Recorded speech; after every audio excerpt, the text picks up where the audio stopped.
जय श्री राधे कृष्ण। माघ मास महात्म के 24वें अध्याय कथा बहुत ही पावन कथा है, जिस कथा को सुनने मात्र से भगवान नारायण की कृपा होती है। अब उसके उपरांत लोमर ऋषि बोले कि हे ब्राह्मण, हे द्विज, अब यमलोक में उस राजा को दुख देने वाली गति को सुनो। किस तरह से उसको वहां पर दुख मिला। दारुण दुख से दुखी होकर के वे राजा कभी मूर्छित होकर गिरता, कभी होश आने पर चित्त में संतोष करता हुआ पहले तो ताम्रिस आदि महानरक में दारुण दुख भोगने के लिए उसको भेजा गया।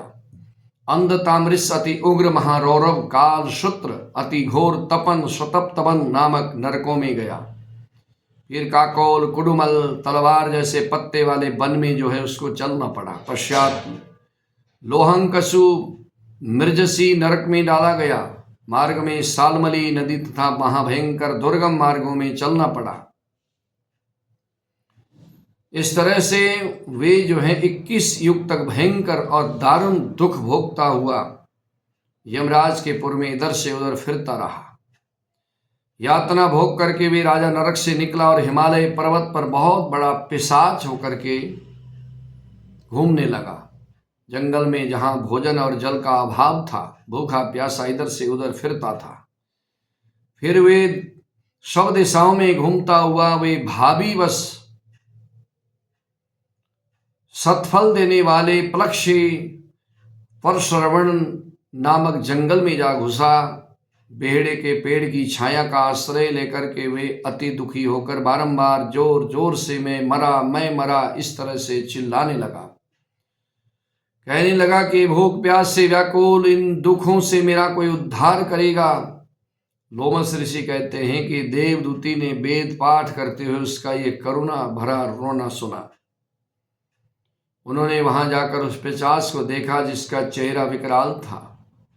लाल लाल डरावनी आंखें, दुबला शरीर और काले शरीर वाला वे दूसरे यमदूत के समान दिखता था। बड़े बड़े नाक, लंबे लंबे पैर, सूखा चेहरा, बहुत ही भयानक। तो इस तरह से उस पिशाच को देख करके चकित होकर के वेद पाठी मुनि ने पूछा, ऐसी डरावनी आकृति वाले तुम कौन हो और ऐसी करुणा से क्यों रो रहे हो, दुखी होकर क्यों चिल्ला रहे हो, तुम्हारी ऐसी अवस्था क्यों हुई, मैं तुम्हारा क्या उपकार कर सकता हूं। मेरे आश्रम में आ जाने पर प्राणी दुखी नहीं रहते, आनंद करते हैं। मेरा आश्रम तो ऐसा पावन है, तुम किस तरह से सुख प्राप्त करोगे, तुम शीघ्र बताओ, तुम्हें कैसे सुख मिलेगा और इस दुख से किस तरह से निवृत्ति होगी, दुख का कारण क्या है। इन प्रति युक्त वाक्यों को सुनकर पिशाच ने रोना बंद किया। दीनता से कहने लगा कि हे ब्राह्मण, हे मुनिवर, मुझे किसी बड़े पुण्य से आपके दर्शन हुए हैं।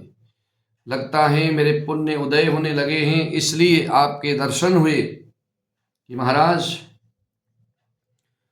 अपने पहले वृत्तांत को कहने लगा। प्रेत बोला कि विष्णु भगवान से द्वेष करने के कारण मेरी ऐसी दशा हुई है। हे ब्राह्मण देवता, जिस हरि का नाम प्राण निकलते समय लेने से मनुष्य विष्णुपद को प्राप्त होता है, मुक्ति को प्राप्त होता है, उस भगवान से जो प्राणियों की अंतरात्मा तथा उसका पालन करता है, तीनों लोकों में धर्म को देने वाला है, तप करते समय ब्राह्मण जिनकी प्रार्थना करते हैं, ब्रह्मा इत्यादि सभी देवता, सनकादि सभी योगी जिसको मुक्ति के लिए पूजते हैं, जिनकी पूजा करते हैं, जो आदि मध्य और अंत में विश्व का विधाता है, सनातन है, अनादि है, उससे मैंने द्वेष किया। मेरे पहले जन्म में किए हुए सभी पुण्य विष्णु द्वेष रूपी अग्नि में भस्म हो गए। मैंने पहले पुण्य बहुत किया, परंतु बाद में मैं जो है पाखंडियों के बातों में आकर के पुण्य कर्म करना छोड़ दिया, भगवान विष्णु से द्वेष करने लगा, जिस कारण से मैं इस पिशाच योनि में चला गया। यदि किसी प्रकार मेरे इस पाप का अंत हो जाए तो इससे मुक्त होकर के मैं सिवाय नारायण के अन्य किसी भी देवता का पूजन नहीं करूंगा।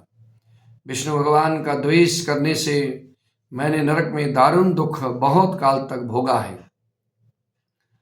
और नरक से निकल करके मैं पिशाच योनि में आया हूँ। इस समय न जाने किस फल से मैं आपके निवास में आ पहुँचा।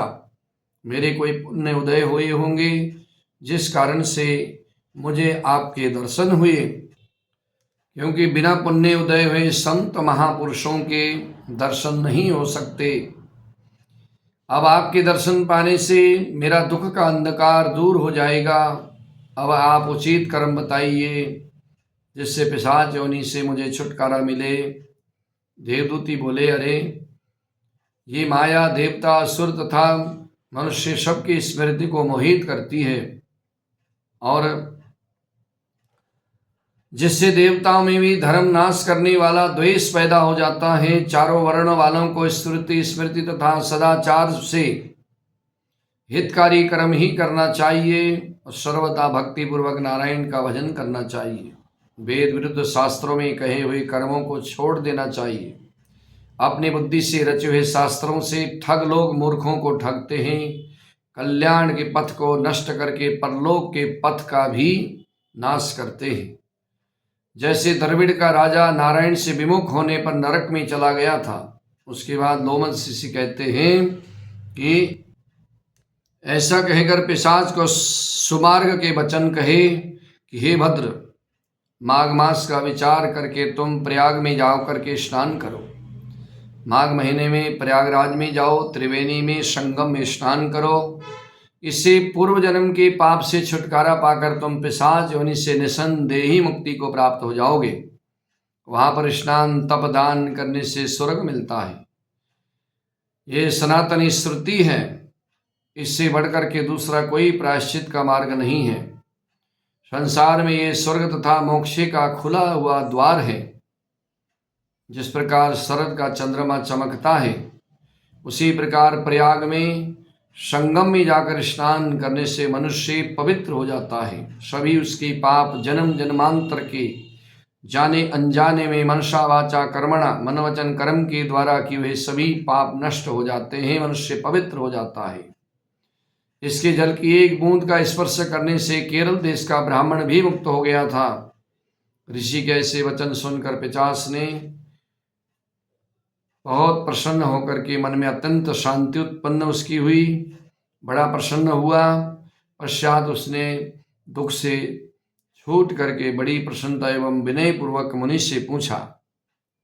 उसके बाद उस पिशाच ने मुनि से क्या कहा, क्या पूछा और मुनि ने क्या कहा, उसके बारे में माघ मास महात्म के 25वें अध्याय में हम आपको सुनाएंगे।